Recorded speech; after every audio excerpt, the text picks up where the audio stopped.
huge thank you to CIBC for making We Get It possible.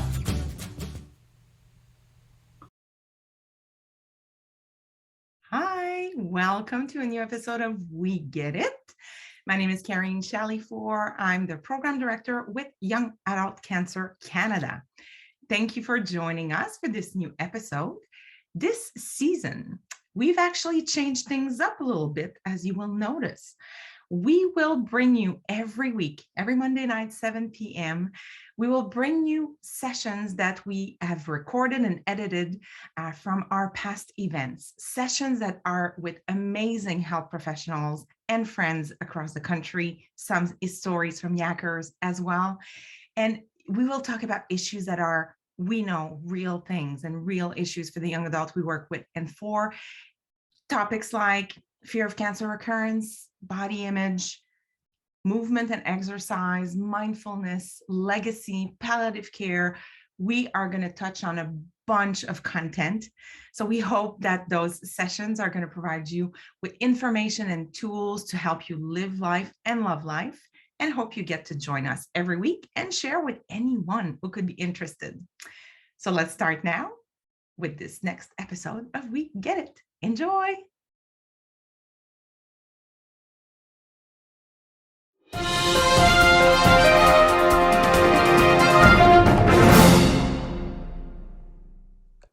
Welcome everyone this lovely Friday evening. We'd like to welcome you to Cambridge Cancer Anonymous Youngins, CCAY, or as we like to mirror it to say, Yak. We're here to share some laughs, some tears, and a little bit of stories with you tonight. Let's all start from, where did we begin? I have a mutual friend. I grew up with her for all the way from grade 4 through high school, and Nancy met her in college.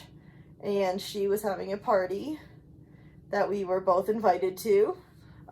So when I was about to leave, our friend's parents came down because we were at their house having a bonfire in the backyard, and asked me where Nancy was. And I was like, I don't know. Like, I didn't realize I was supposed to keep track of everyone.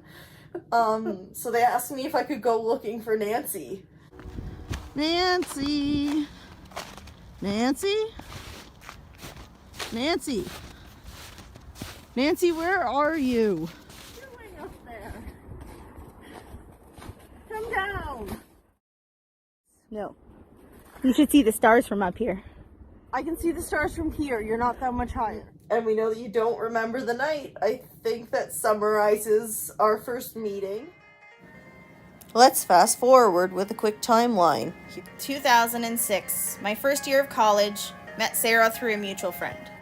I was also in my first year of college, and at the same time competing on Canada's national team for synchronized skating.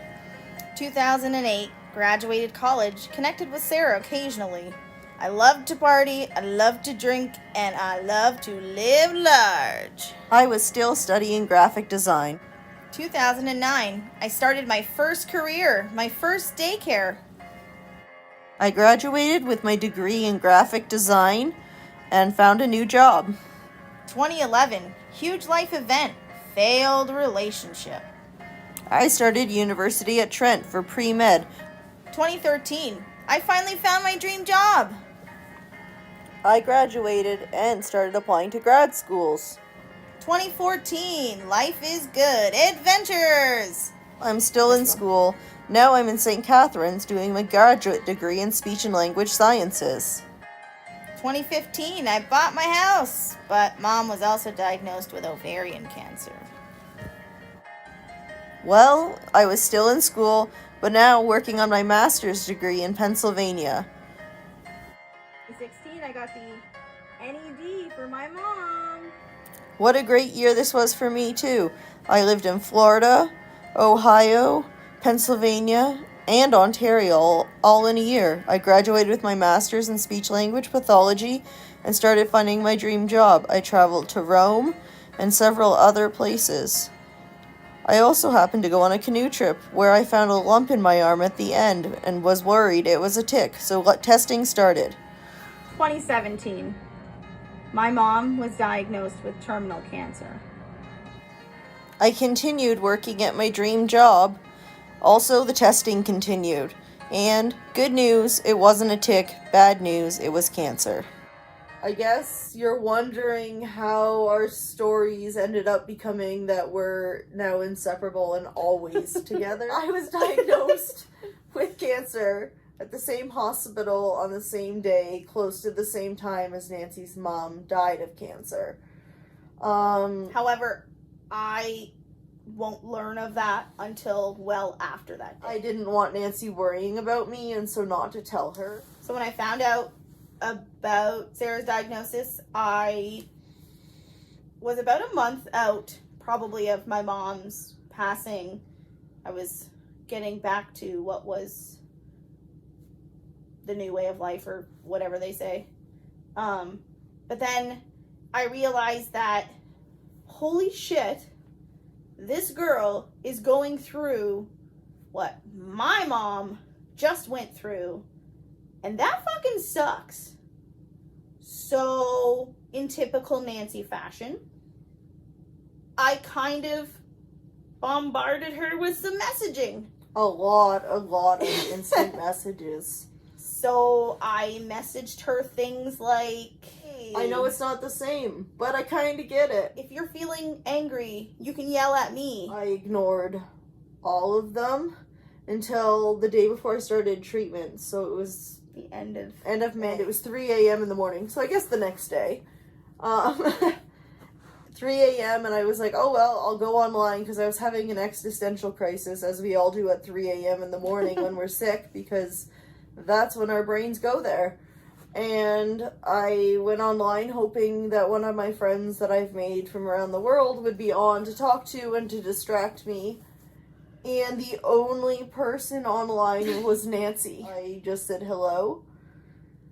And somehow saying hello turned into being convinced to go for a pedicure and lunch and to walk around the mall the next day. You gotta find like things to like help you like relax and enjoy the simple things, because life's gonna be real shit soon. I, at that point, let her into my life. But I'm a person with multiple layers of walls and moats and fire-breathing dragons and lions before you actually get to know me. And so over the course of the treatments, she was working her way through those barriers, and eventually I let her. So I just wanted to update you guys with a little bit of the backstory in there. So on May 17th, 2017, I was finally diagnosed with Myxoid Liposarcoma following a month of waiting after my biopsy surgery. This required 25 rounds of high-dose radiation and 3 surgeries. My tumor was located in the nerve bundle of my upper right arm, which has left me with physical disabilities as well as lymphedema, so I wear a sleeve. One of my big coping mechanisms I used during this journey was my blogging, so the next piece actually is taken from my blog.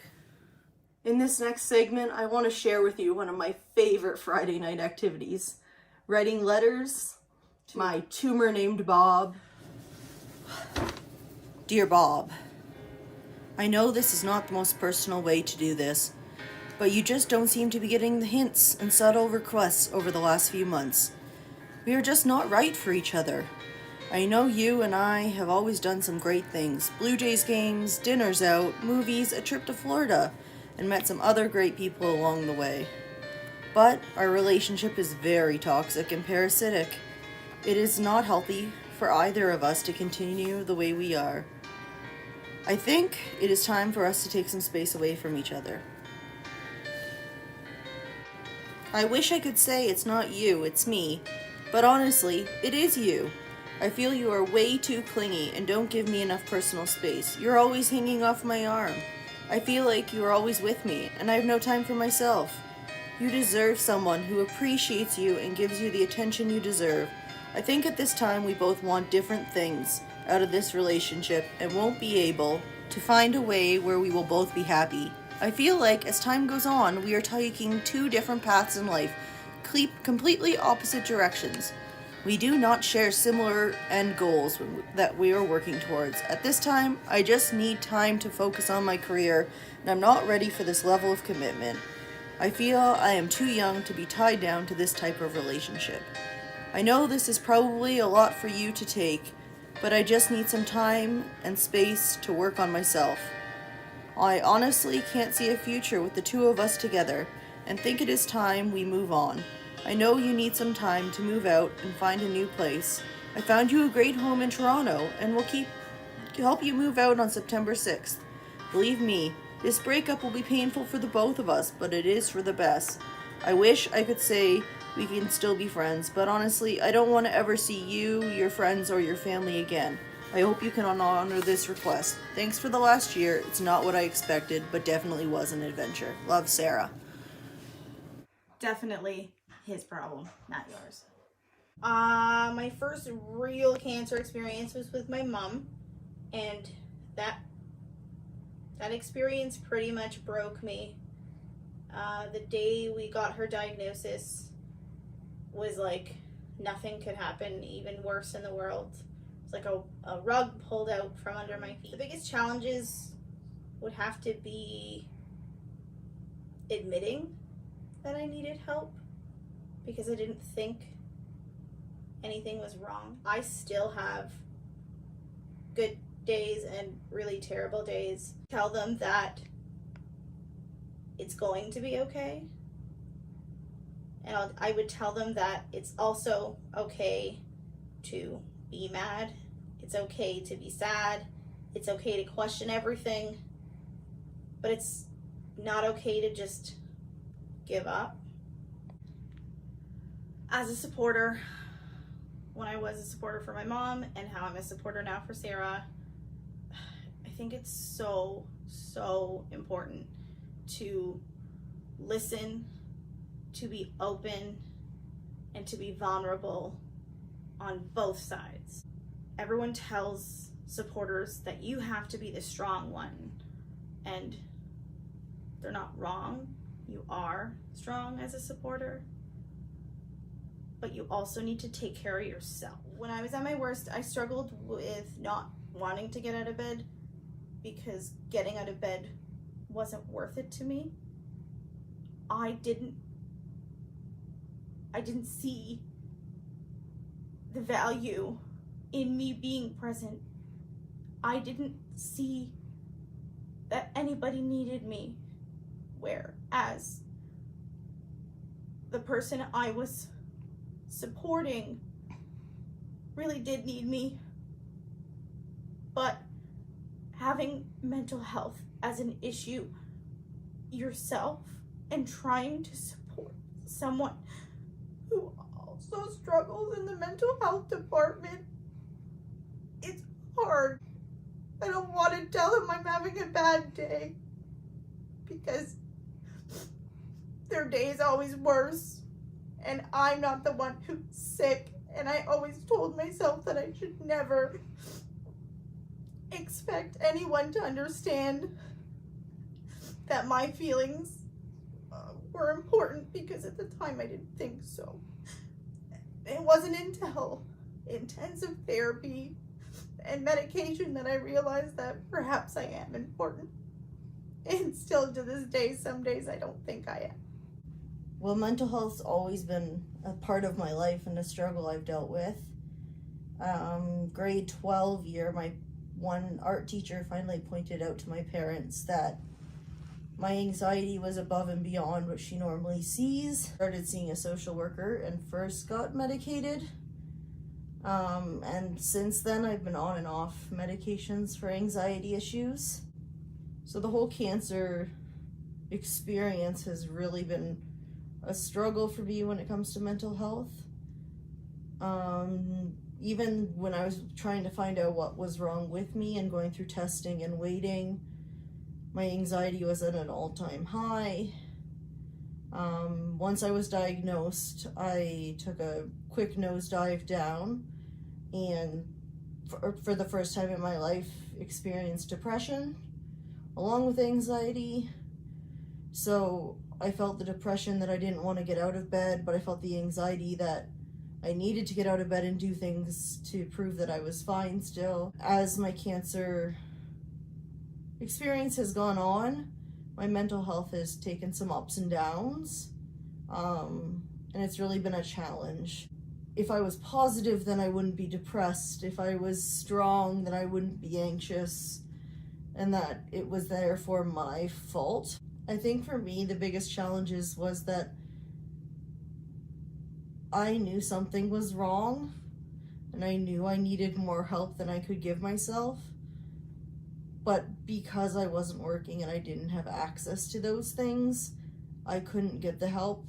It's been a challenge to find the right people that understand and will work with me and really invest in their time and their efforts into figuring me out has been a challenge. And because it took me years post-cancer to get the help I needed, those feelings became pretty engraved into my mind. I'd say that my mental health's probably at the lowest it's been. Each day's a struggle. I'm dealing a lot with panic attacks. And the fear now of having a panic attack rules my life. So not going out and doing things because I'm afraid that I'm gonna have a panic attack when I do so. There is a light on the horizon that I keep reminding myself of because I'm getting a service dog. Her name's Molly. Kind of things I have to tell myself every morning, that I have to get up, that there is a light at the end of the tunnel, even though it might not be visible right now. And that even if it doesn't feel like it, there's a lot of people out there that care about you and that want to be there to help you.